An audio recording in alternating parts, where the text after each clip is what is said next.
On a far distant planet called Silverfield, there exists a peaceful land known as the Kingdom of Mon.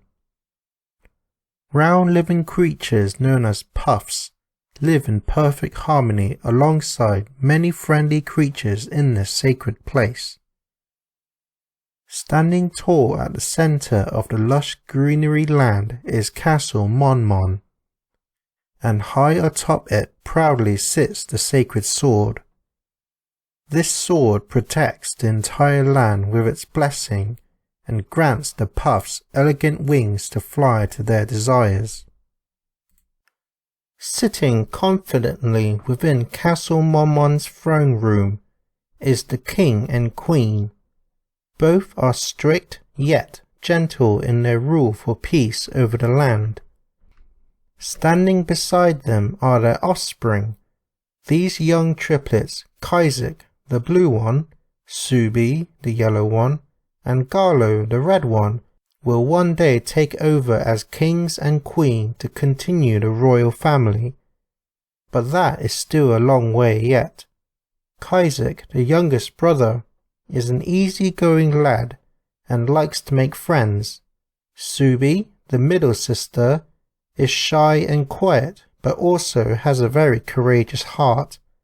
And Garlo, who's the older brother, is more on the cool and moody side, but deep down he cares much for his family and is dependable when needed. With the royal family proudly beside each other, today looks as if it will be another slow day filled with peace and tranquility. Suddenly,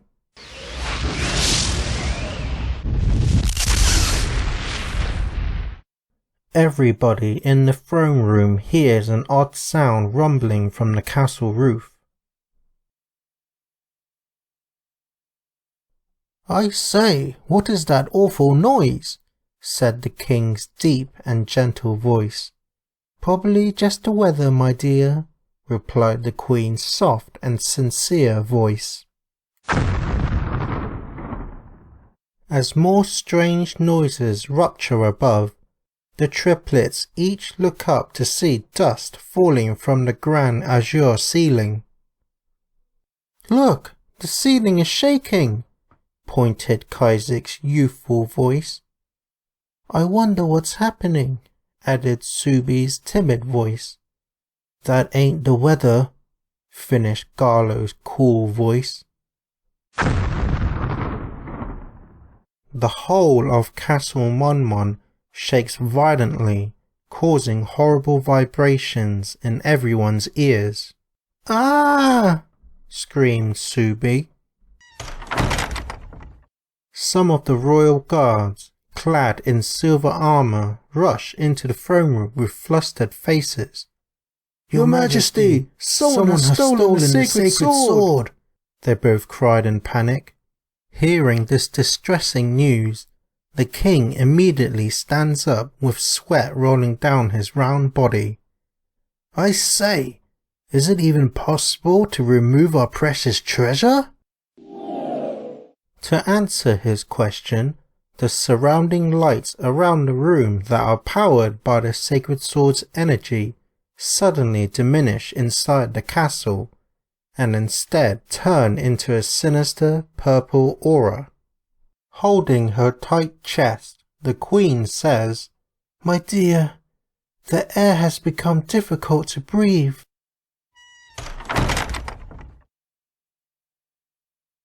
Barging through the doors uninvited, a mysterious entity wearing a purple cape slowly hovers across the red carpet and towards the royal family. The two guards point their spears and give out a threat to the being. "Hold!" one of them demanded. However, with a slight gesture of the mysterious entity's grubby hand, the guards drop to the floor and begin snoring together. Witnessing the dark presence before them, the king and queen both take a step forward and say, Do you not know who you are in the presence of? Bow down before us and identify yourself. The cloaked figure lets out a sinister chuckle behind his muffler and says in a spine-chilling voice, You may call me the evil sorcerer, and you bowing down before me is but only the first act. Sensing a terrible danger from the sorcerer, the queen turns to the triplets and whisper, I want you all to go to Uncle Roper's place, just for a little while, understand? They each look up at their mother and say, Yes, Mama. The triplets then run to the back of the throne room and escape through a secret door hidden behind the red curtain. Allowing Suby to pass first, Isaac and Garlo look at one another and give the nod before facing their sister. Confused, Suby stares at her two brothers, who both show determination on their faces. Do what Mama tells you, okay? They both said. But before Suby can respond, the door is shut in her face. She hears that her brothers lock the door from behind. Now scared and alone in the dark and quiet passageway, Suby bangs on the door and shouts, Isaac, Garlo, I'm scared. Don't leave me. Back in the throne room, Isaac and Garlo return to their family's side and stand in front with their arms spread out to create a puff shield. We won't let you lay your grubby hands on our Mama and Papa, said Isaac. You better give up, or else, added Garlo. Angry and afraid at the same time, the queen reaches out towards her two sons and shouts, Isaac, Garlo, I told you to escape. Where is Suby? But before the brothers can reply, the mysterious figure again snaps his grubby fingers. In an instant, like the guards, the royal family all fall to the ground and enter deep sleep. The evil sorcerer laughs maniacally in place. The kingdom of Mon is now under my control. Time to commence the second act. Now floating a few feet above the sleeping family, the evil sorcerer spews out purple dust from his hands that quickly envelop the entire throne room and soon the whole castle.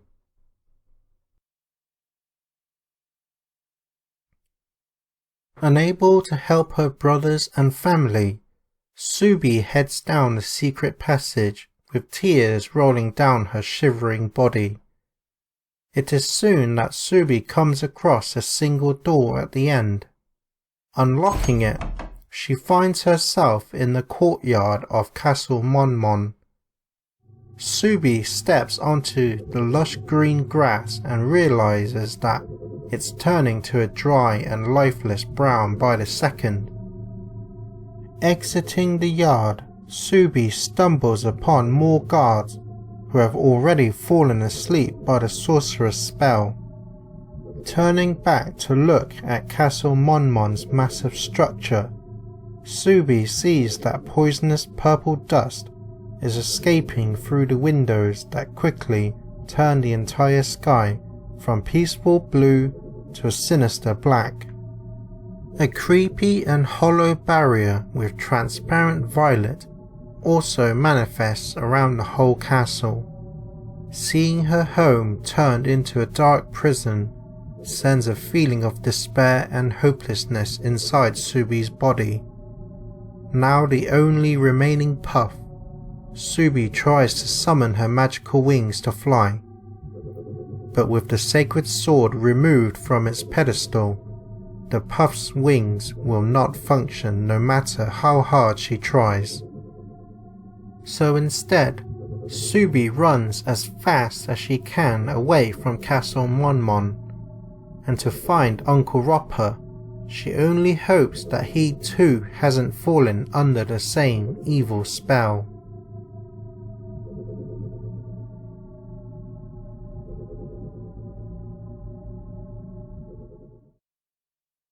Finally reaching Uncle Roper's hut on the far side of the land, the exhausted Suby frantically bangs on the green wooden door. Greeting the breathless Suby is an older puff with a magnificent beard, and his pet, Tofu. "Oh, Suby! Thank goodness you are safe!" exclaimed Uncle Roper's frizzy voice.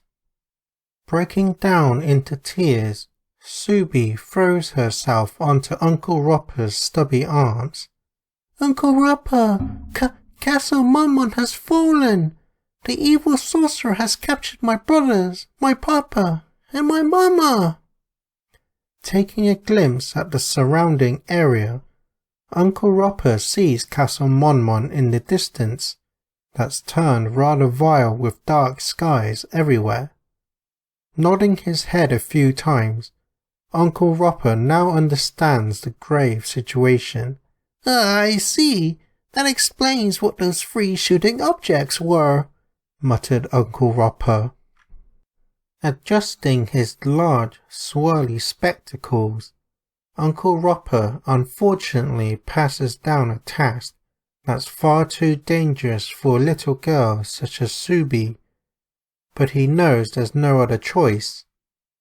Patting his hands on Suby's shoulders, Uncle Roper says in a lower voice, "Listen to me carefully, Suby.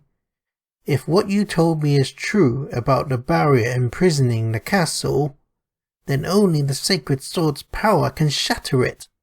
Unfortunately, the three objects I saw flying from the castle are fragments of the sacred sword. So before rescuing your family, you must first retrieve the sword's fragments.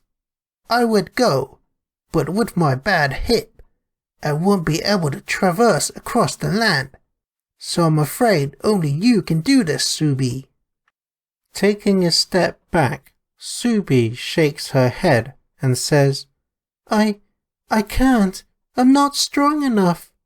However, Uncle Roper pats her on the head and says, "You can do it, Suby. You have a courageous heart, and I know you would do anything to save not just your family, but your kingdom. Am I wrong?" Taking a moment to herself, Suby's eyes suddenly fill with determination similar to her brother's.